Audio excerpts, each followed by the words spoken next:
Magandang umaga sa inyong lahat. At ngayon po ang huling araw ng ating Flores de Mayo, ang huling araw ng ating paglilingkod sa mahal na Birheng Maria sa pamagitan ng pag-aalay ng mga espiritual na bulaklak. At matapos nating ialay yung unang bulaklak, ang pagdarasal ng isang bahagi ng banal na rosaryo, ngayon naman ay tingnan natin ang ikalawang bulaklak, yung kahuli-hulihang bulaklak na iaalay natin sa buwang ito. At yan ay ang humingi ng tawad sa mahal na Birhen tungkol sa naging katamaran at pagwawalang bahala sa paglilingkod at paghahandog sa Kanya. Kaya titingnan natin yung buong isang buwan na nakalipas at ngayon ay yung mga pagkukulang natin, yung mga katamaran natin, minsan tinatamad tayo na mag-alay ng bulaklak sa mahal na Birhen, mag-alay ng paglilingkod sa Kanya. Ngayon ay ihihingi natin ng tawad ang mga ito. Okay? So, ang panghuling pagninilay na ibinigay ni Padre Sevilla para sa buwang ito ay tungkol sa pag-ibig kay Jesucristo. Okay? Pag-ibig kay Jesucristo. So, ang sabi ni Padre Sevilla ay inahihingil ka ng puso mo at isinusulong sa pag-ibig. Okay? Umibig ka, ngunit hindi sadyang magaling. Datapwat, ibigin mo ang bagay na lalong kaibig-ibig at dapat mong ibigin ang walang iba kundi ang ating Panginoong Jesus. Okay? So, ibigin mo yung dapat mong ibigin, yung lalong kaibig-ibig. At siya ay walang iba kundi si Jesus. Masdan mo't pagdili-dilihin na bagamat si Jesus ay tao, siya ay lalong maganda, lalong magaling sa lahat ng mga tao. He is the most beautiful of all men. Okay? Speciosus forma prae filiis hominum. The most beautiful of all the sons of man. Okay? Men. So, bukod sa siya ay tao, ang ating Panginoon ay anak ng Diyos. Okay? Bukod pa sa pagiging tao, ang ating Panginoong Jesucristo ay ang anak ng Diyos. Bakit ko dapat lalong iibigin ang ating Panginoong Jesucristo ng higit sa lahat? Ba? Do you love me more than this? Bakit kailangan ko siyang ibigin ng higit sa lahat? Ang sagot, kasi bukod pa sa pagiging tao, siya ay ang Diyos anak. At sa bagay na ito, ang kanyang karektan, ang kanyang kagandahan ay walang hanggan. Okay? The beauty of Christ is everlasting. Okay? Ito yung sasabi ni Father Robert Barron. No? Ang sabi niya, sa karaniwan, yung sa bagong evangelization, paano natin maaakit ang mga tao sa pananampalatayang Katoliko? We do it by the way of beauty. Ano ibig sabihin ng the way of beauty? Kailangang ipakita natin sa mga tao ang kagandahan ng pananalig kay Jesucristo. Okay, the beauty of the Catholic religion, the beauty of following Jesus Christ. Alam nyo, minsan nalulungkot ako kasi totoo maganda yung may mga apologetics, totoo naman yon na nakatutuwa na may mga kabataan na they get involved in the defense of the faith. Pero minsan yung defense of the faith na nalalaman natin, it ends up only in debates na kung saan walang nagpapatalo. Okay? Walang nagpapatalo. And in the end, sa halip na makaakit, ito pa ang nagiging dahilan ng pag-aaway-away. Maganda yung pagkakasa ni Father Bob Baron. No? Sabi niya, ni Bishop Baron, ang sabi niya, well, the only way to attract people to the faith is by showing them the beauty of the faith. The architecture, the churches, the ceremonies, the beauty of the church. Pero what is most beautiful about the Catholic faith is really Jesus Christ. The most beautiful of all the sons of man. The most beautiful because he is, well, the highest good because he is God Himself. Kung minsay naliligayahan at nawiwili tayo sa isang kasangkapang marikit, okay, tulad ng, well, painting, relo, baso, baro, dahil lamang sa sila ay maririkit. So, naliligayahan tayo, nawiwili tayo sa mga gamit na ito dahil sa sila ay marikit. Hindi ba mas nararapat nating ibigin at kagiliwan ang lubhang kaibig-ibig na si Jesus? Saan naroon ang ating isip? Saan naroon ang ating kabaitan? Hindi natin iniibig si Jesus, ngunit tayo ay iniibig ni Jesus. Pinakaiibig niya tayong lubha na nang nagmula pa nung siya'y pinaglihi, pinanganak. Wala siyang ibang bagay na inisip kundi ang ating ikabubuti, ang ating kaligtasan. Oh, you might think, Father, kahit nung fetus pa lang siya sa sinapupunan ng Birheng Maria, yes, this is the divine knowledge of Christ. That even when he was just a little fetus in the womb of the Blessed Virgin Mary, Jesus was fully aware of who He is and of the mission He was sent to do. Okay? Kahit siya'y kalit-liitang dugo pa lamang sa sinapupunan ng kanyang ina. Okay? Wala siyang inisip kundi ang ating ikabubuti. Dahil sa iyo, nagkatawang tao siya. Naging anak ng karpintero. Naging karpintero. Sa talyer o sa tindahang pinagagawaan. At nangaral sa kalagitnaan ng mga gawain. Dahil sa iyo, ay tiniis niya ang mga tampal sa mukha, lura, kaalipustaan at palo. Dahil sa iyo, namatay siya sa kahoy ng krus.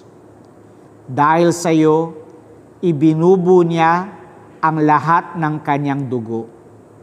At akala mo ba, kokonti pa iyan? Ang mga bagay na ito'y hindi niya inaakalang marami dahil sa di gagayon at malaking pagsinta sa iyo. Yung laki ng pag-ibig niya. Okay. Ano ang handa niyang gawin alang-alang sa pag-ibig para sa iyo at para sa akin? Inibig niyang madagdagan pa ito. Madagdag pa dito ang magalak at ipakain sa iyo ang kanyang dugo. So tingin mo, the suffering and death of Christ was the end of it all? No. Every Sunday, ipinapakain niya sa atin ang kanyang katawan at ang kanyang dugo. Hindi natatapos ang pagbibigay niya ng kanyang sarili sa atin. Yata't nangyayari taong taksil na kinawiwilihan at pinagkakagiliwan ng ating puso.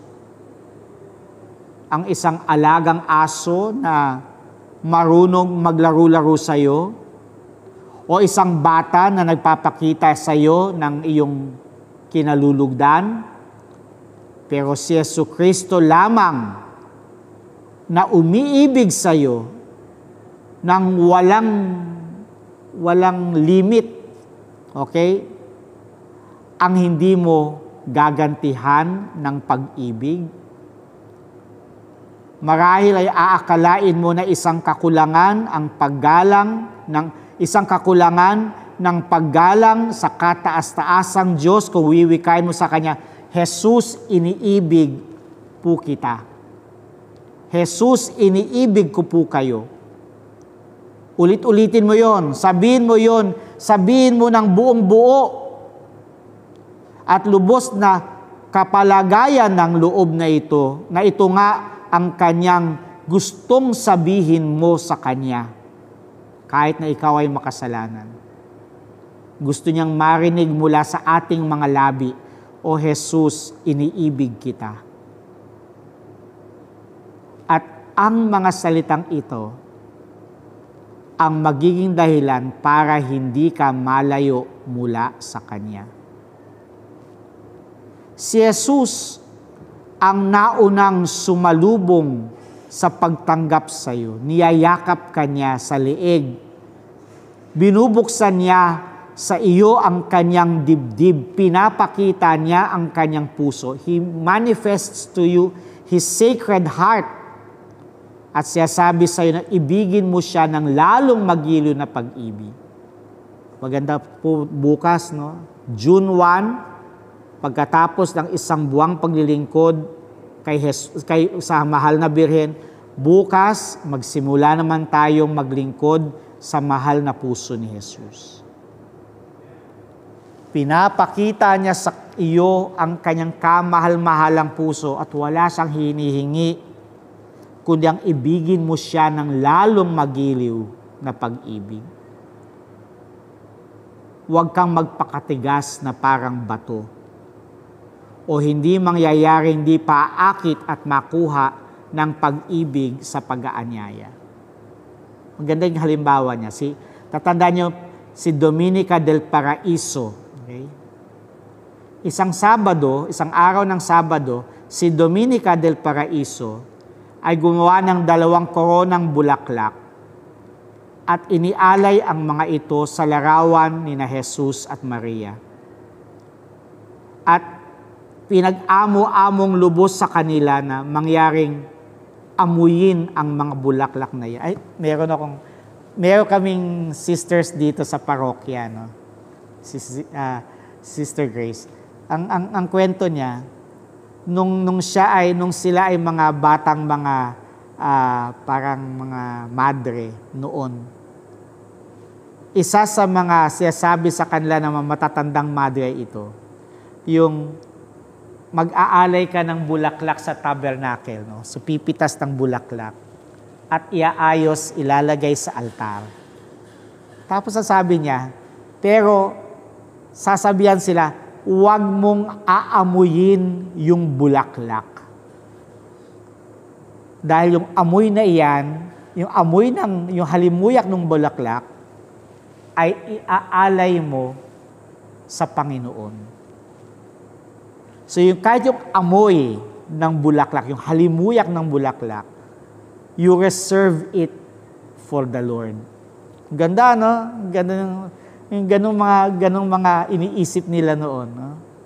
Sayang, kasi kahit yung sa panahong ito, para yan ang nawala kahit amongst the religious, yung little things, no? Kasi naging masyado tayong modern. Kaya tuloy yan, nababawasan yung paggalang natin sa Panginoon. Pero nung panahon yun, sabi niya gano'n kahit yung pag-amoy sa bulaklak ay iniiwasan nila para yung halimuyak ng bulaklak ay maialay nila ng buong buo sa Panginoon. Ganda, no? Napakaganda. Okay? So gumawa siya ng koronang bulaklak at hiningi kay Jesus at Maria na amuyin ang mga bulaklak na ito. Ngunit sa Ngunit nang makitang di niya kinakamtan ang kanyang kahilingan, sinapantahan niya na marahil ang dahilan ay ang hindi pa siya nakapagbibigay ng limos na tulad ng kinaugalian niyang gawin. Okay? Kaya, ginawa niya, dumungaw siya sa balkon at para maghanap ng pulubing lilimusan. Ang una niyang nakita ay isang babae na may batang lalaking akay-akay. Bagamat maralita ang pananamit, ay kitang-kita sa pagbumukha na kagalang-galang at lubhang di gagayon ang kaginuoan. Pagkuway, itinaas ng bata ang kanyang mga kamay na humihingi sa kanya ng limos. Humihingi sa kanya ng limos. At ang ina ay ganun din. So, bumaba si Dominica at binuksan, at nung pagbaba niya, nakita niyang nakabukas ang pinto at naroon ang mag-ina. Napansin niya na yung bata ay may sugat sa kanyang dalawang kamay. At dala ng kanyang pagkahabag ay winikan niyang sandali para limusan ang mga ito. Okay? So nakita niya ang babae at ang bata. Tapos ang nagtanong siya, sino po nagbukas ng pinto sa inyo? Ay sa aba ko kung makita ng aking ina na bukas ang pinto. Pero ang sabi ng babae sa kanya, huwag kang maingay anak ko, sa amin ay walang nakakakita. Okay? Ngayon, paano kaya ang tanong ni Dominica, paano nakalalakad ang inyong anak dahil may sugat siya sa dalawang paa?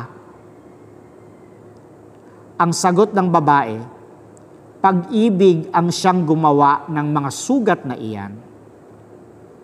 Ang kahinhina ng bata ay sa lahat ay ito'y walang kapares, kalugod-lugod na siyang buwibihag kay Dominica. Tinanong niya ang bata, hindi ka ba nakakaramdam ng sakit sa mga sugat na yan? Napangiti ang bata at sumagot, anong sinabayang titigan ng mga bulaklak na nakaputong sa dalawang larawan? Remember, gawa siya ng dalawang korona para sa mga larawan ni Jesus at Maria. At hinihingi sa kanyang ina na kinikilos at inaanyo ang mga mata at kamay ang bagay na ito. Inabot ng ina ang mga bulaklak. Binigay sa kanyang anak upang amuyin. Di ba? Upang amuyin. Di ba ang kahilingan niya? Sana po'y amuyin ninyo ang mga alay kong bulaklak. So inabot ng babaeng pulube, ang bulaklak, binigay sa kanyang anak upang ito ay amuyin.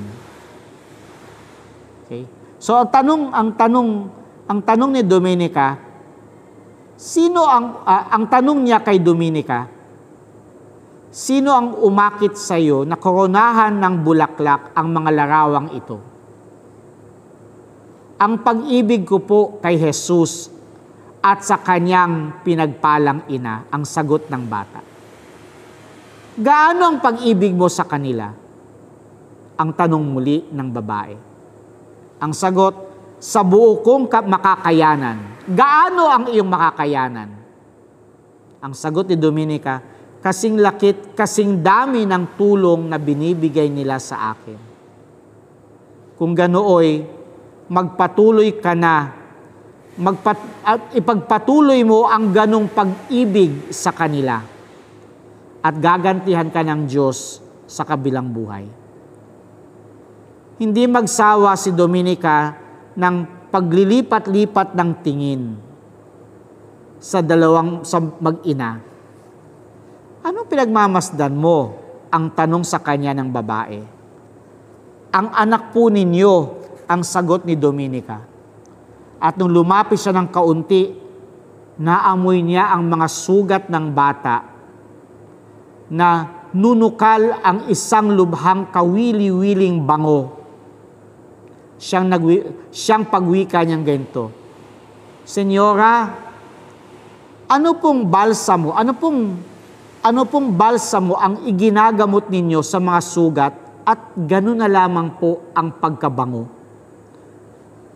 Ang balsamo ng kabanal-banalang pag-ibig ang wika ng babae.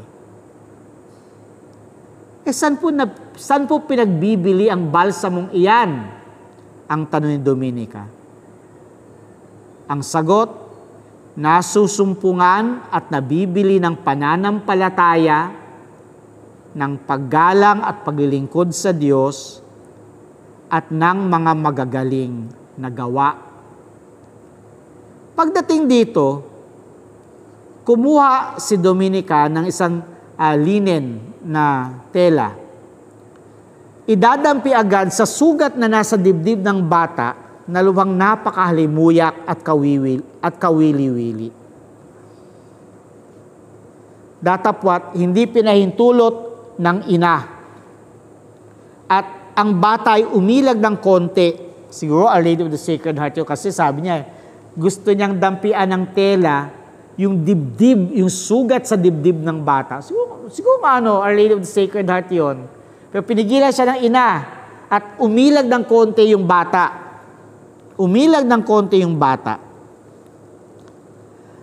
At sabi ni Dominica, halika bata, halika, bibigyan kita ng tinapay. Ang sagot ng babae, ang kanyang pagkain ay ang pag-ibig.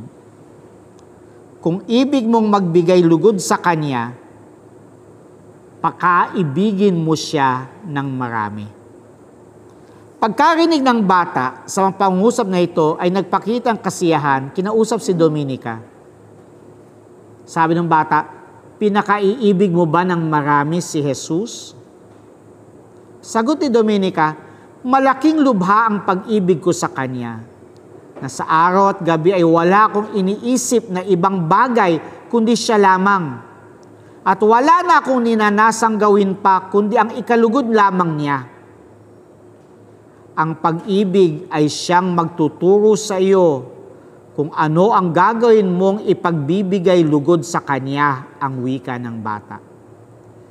Sa lahat ng ito ay nararagdagan ang kaligayahang bango ng mga sugat. Ano pat sa pagkawilit pagkaligaya, Dominica, ay napahiyaw ng ganito. Kung ang mga sugat ng isang bata ay ganito na lamang ang bangong lubhang kaligaligaya, ano kaya ang bango ng kaluwalhatian sa langit? Huwag kang magtaka, ang sabi ng nanay, na kung saan naroon ang Diyos, nariyan ang binubukalan at punong pinanggagalingan ng mga bangong lalong humahalimuyak na kawili-wili. At pagkatapos nitong mga pangungusap na ito, ay biglang nagbago ang pagkalagay at anyo ng mag-ina. Ang mukha ng bata ay nagningning na parang araw at ang ina ay nagpakitang nararamtan ng isang malubhang maliwanag na ilaw. Kinuha ni Jesus ang mga bulaklak ng damit ng ina at isinabog kay Dominica at wika sa kanya, tanggapin mo ang mga bulaklak na ito, na parang sangla ng mga bulaklak na ibibigay ko sa iyo magpasawalang hanggan doon sa kabilang buhay. At pagwika nito, nawala ang mag-ina at buong-buong dala nila ang puso ng mapalad na si Dominica. Ganda ng kwento, no? Ang handog, gumawa ng anumang debosyon at ihandog sa kapurihan ng kagalang-galang na puso ni Jesus at ni Maria. Ang hakulatorya, fac ut ardiat cum meum in amando Christum Deum. Gawin mo pong maglingas ang aking puso sa pag-ibig kay Kristong Diyos at Panginoon. Manalangin tayo.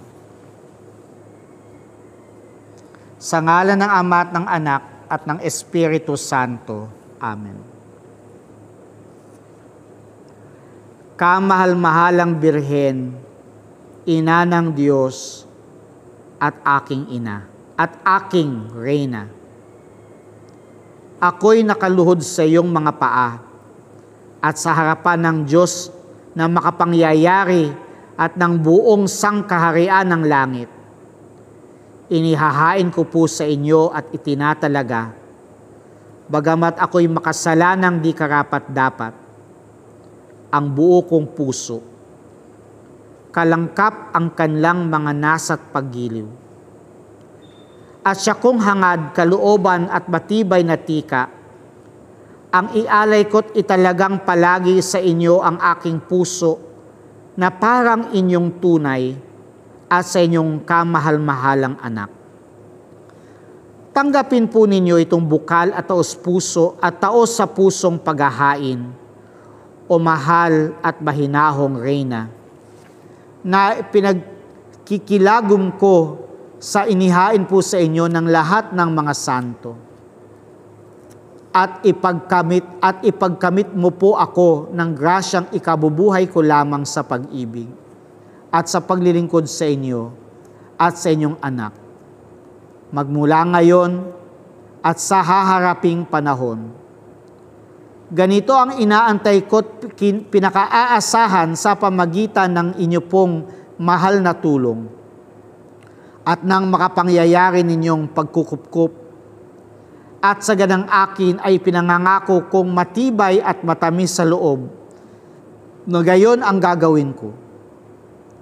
Papagningasin po ninyo ang puso ko, O Jesus at Maria, ng maalab na apoy ng kagalang-galang ninyong mga puso, upang kung magkaganito dito sa lupa ay magningas sa pagsinta sa iyo, kasama ng lahat ng mga anghel at lahat ng mga santo, magpakailanman sa langit. Amen. May the divine assistance remain with us always. Amen. May the souls of faithful departed through the mercy of God rest in peace. Amen. And may the blessed Almighty God, Father, Son, and Holy Spirit come down upon you and remain with you forever. Amen. Maraming salamat po sa pagsama ninyo sa isang buong buwan ng Flores de Mayo. Salamat sa paglilingkod ninyo sa mahal na Birheng Maria. Hari naway kawilihan, kalugdan ng mahal na Birheng Maria ang mga handog natin. Mga panalangin, mga gawain, at lalo't higit ang ating mga puso. Huwag kayong mawawala dahil bukas ay sisimulan natin ang ating pagninilay sa mahal na puso ng ating Panginoon. Magandang umaga sa inyong lahat.